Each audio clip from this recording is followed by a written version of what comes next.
Assalamu alaikum wa rahmatullahi wa barakatuh. أعوذ بالله من الشيطان الرجيم.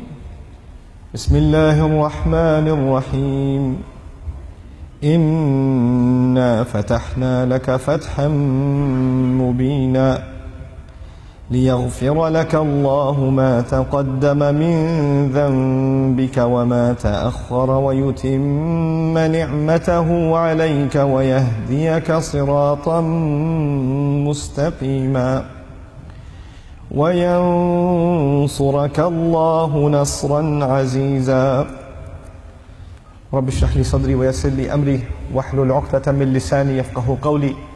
فالحمد لله رب العالمين والصلاة والسلام على أشرف الأنبياء والمرسلين وعلى آله وصحبه ومن استنى بسنته إلى يوم الدين. اللهم اجعلنا منهم ومن الذين آمنوا وعملوا الصالحات وتواصوا بالحق وتواصوا بالصبر. آمين يا رب العالمين. Inshallah ta'ala, today the secret topic. I told the organizers it was secret because I was still thinking about it. But the topic is actually something I've been thinking about for the last couple of months. And I feel that in the ummah, there are lots of different kinds of confusion.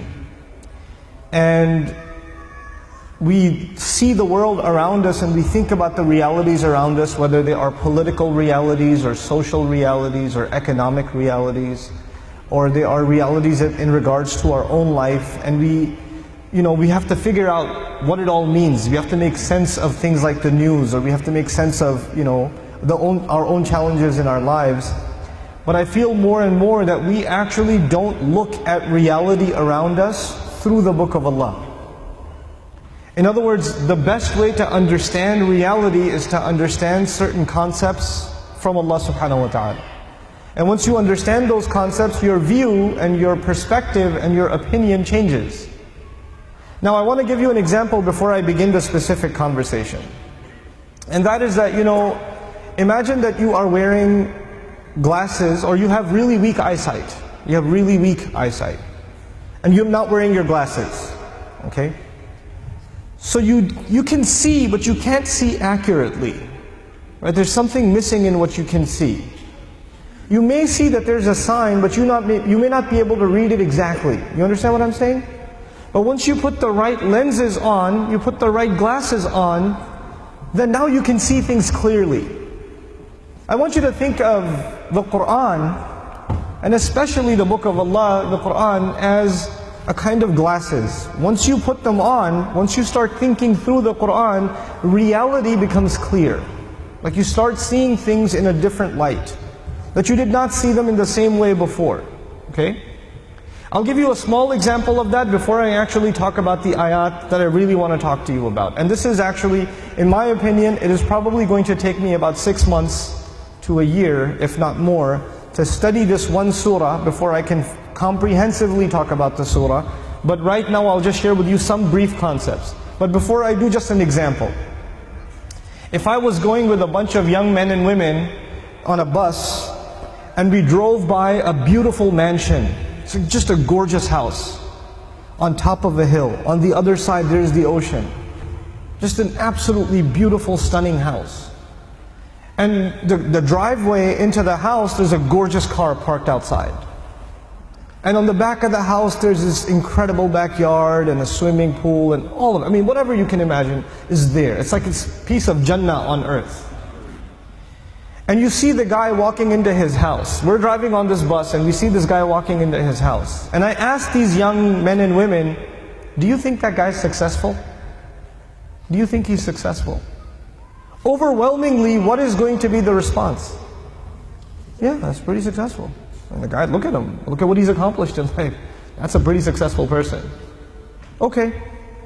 When you take a picture of someone graduating from college, they're shaking hands with the president of the university, they're being handed their diploma, and somebody asks you, do you think that's successful? What are people going to say? It's going to be Muslims and non-Muslims. Everybody's going to say that that is a kind of what? Success. I'm going to congratulate my children one day when they graduate from college too, because that's a kind of success. When somebody gets a job, is that a kind of success? Sure. We congratulate people when they get a job. When somebody buys a house, when somebody starts a business, when somebody gets a new car, when somebody gets married. When people accomplish things in life, then we celebrate them, because these are different kinds of small and big successes. Isn't that true?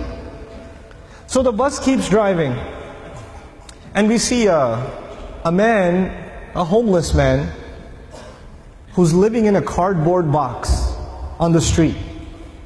And he looks like he's wearing clothes from a couple of years. And you don't want to go close to him because of the smell. And I ask my students, do you think that guy's successful? What do they say? I say, he's not successful. Now imagine if I was riding in this bus, but in this bus there were not Muslim boys and girls, but they were Christian boys and girls, or Jewish boys and girls, or atheist boys and girls, or agnostic boys and girls, or Buddhist boys and girls. And I asked them the same exact question. Do you think their answers would be the same? Yep, their answers would be the same. That's the problem. The problem is the way we think about success and the way we think about failure. For Muslims, it's supposed to be different. All human beings can see it a certain way, that's fine. They have the apparent view of success and failure. But us, Muslims, Allah has given us clearer glasses. And once you look at reality through these glasses, you see something other people cannot see. You see something other people cannot see. So when you put those glasses on, then you start thinking about the Book of Allah, and you realize that one of the most beautiful, captivating, magnificent homes that was ever built was the castle of Fir'aun. It was one of the most amazing homes ever built. And if our bus was driving by the castle of Fir'aun and he was walking into his house, and I asked my Muslim children, is that successful? Is that guy successful? What would their answer be? Fir'aun is not successful. He's one of the worst losers in all of human history. Isn't that the case?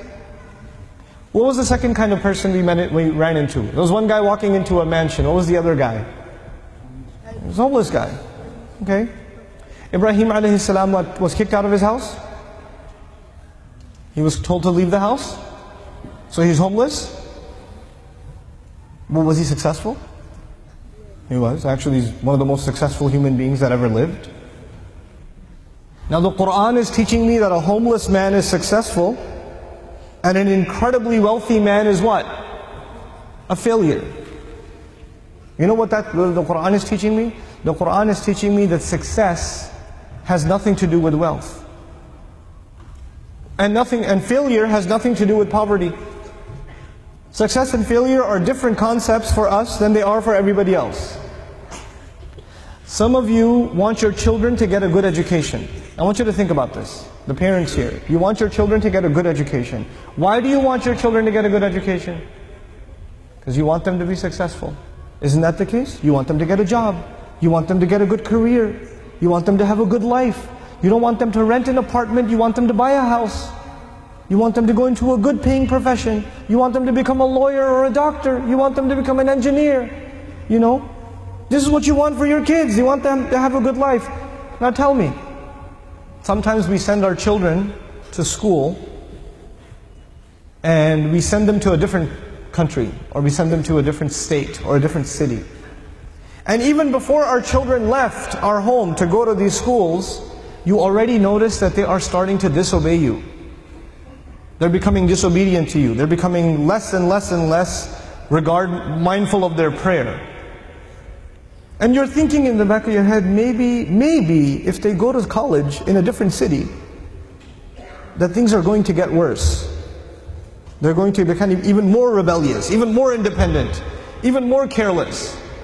But then you think to yourself, but if they don't go to college in a different city, they're not going to succeed. They're not going to succeed. So you know what most parents do? What decision they make? Let them go. Let them go. Then 4 years go by, and then I get the email. I get the email, my child doesn't talk to me. My child wants nothing to do with me. My child has run off and married a non-Muslim. My child tells me that he doesn't believe in Islam anymore, or whatever. That didn't happen overnight. That process began a long time ago. But you know what? Even the concerned Muslim parent, maybe they didn't think about success and failure for themselves and for their child clearly enough to make the right kinds of decisions. Because in their head, so long as they graduate from college, they must be what? Successful. The price was too high. The price was not just the tuition. Now, that's not the only, you didn't just pay tuition. You paid the price of guidance in some cases. That's a too high a price to pay. There's a lot of serious things for us to think about as families when we make our decisions.